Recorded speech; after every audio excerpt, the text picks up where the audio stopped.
Here in Denver, Colorado, we are at CPAC, Colorado. Honored to be joined by Congressman Steve Pearce of the beautiful state of New Mexico. Congressman, nice to meet you, sir. Good to see you here. A little bit cold from my blood, but we'll get back to New Mexico soon enough. Absolutely, sir. Let me start with border security.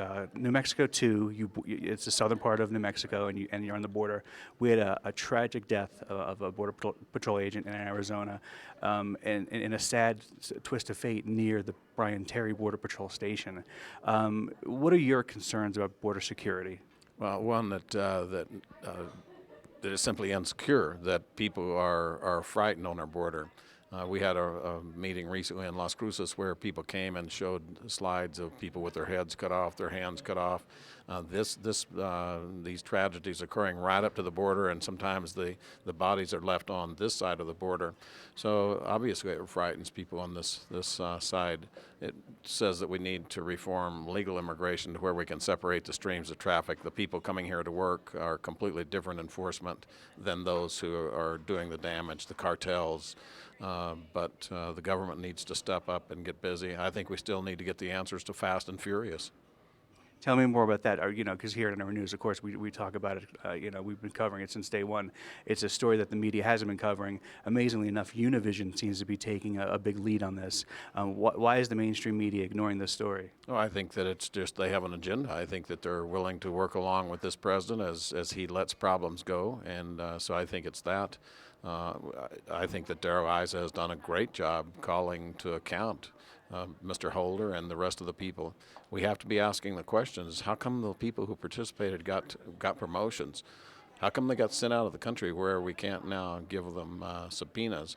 So I believe that the nation has a right to know.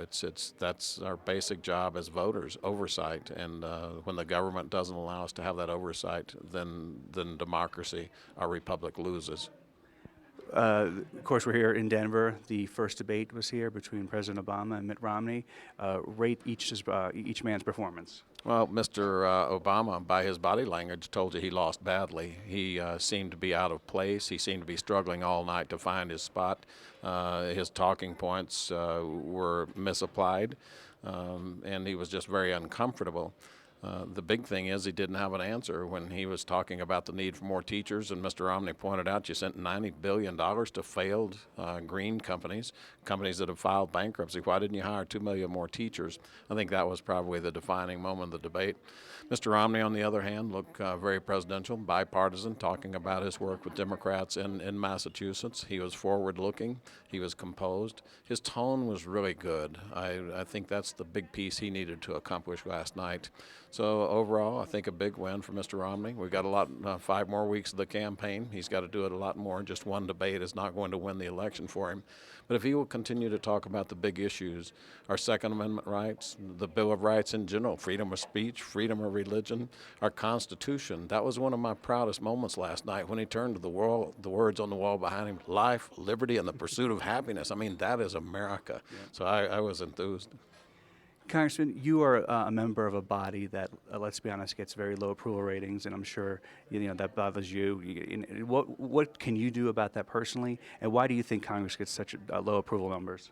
Well, I think that people are disappointed that we're not doing anything, and I think that the Senate is squarely responsible for that. They haven't passed a budget in 4 years. I can understand that they disagree with the things we send to them. They're controlled by Democrats. We're controlled by Republicans. But pass your viewpoint, and then let's sit down at the table. They refuse to pass anything, and so we've passed several jobs bills, 40 or 50, that would help create jobs with no government intervention. They don't take them up. They don't do anything with them.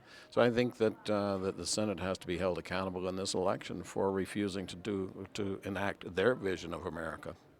Finally, Congressman, big tradition of the Second Amendment in your state. NRA News was just at the NPSC, the National Police Shooting Championships in Albuquerque. There's the Whittington Center up in Raton. Talk about the New Mexican tradition of defending and enjoying the Second Amendment. Well, New Mexico's got a long tradition of cultures, races, everybody working together, and almost every single one of those cultures in New Mexico have a long history of Second Amendment rights. Almost every family owns a firearm. They use it, they hunt. And so I think that New Mexico can be a leader in these issues of our constitutional protection of our right to bear arms. And those voices are being heard loud and clear across the country. That, in fact, is what I'm speaking about today. It's time for us to be back out in the streets and tell the government that they've gone too far. The government doesn't listen much when we just talk quietly at home. They don't listen when we grouse. But when we begin to stand up in public and march in the streets, which we've done in New Mexico several times, about 5 major marches opposing different mandates from the government, we win those issues when we show up. So that's going to be my message today. Support your rights in the streets, not just talking at home. What would a second Obama term mean for the Second Amendment? I think that they'll come after it wholeheartedly. You already saw the threat from the United Nations. We saw Hillary Clinton was going to take that issue to them. I believe that we'll see them stop our Second Amendment rights in another 4-year term of Mr. Obama. Congressman, thank you, sir. Appreciate your time. Thank you very much. Always good talking with you.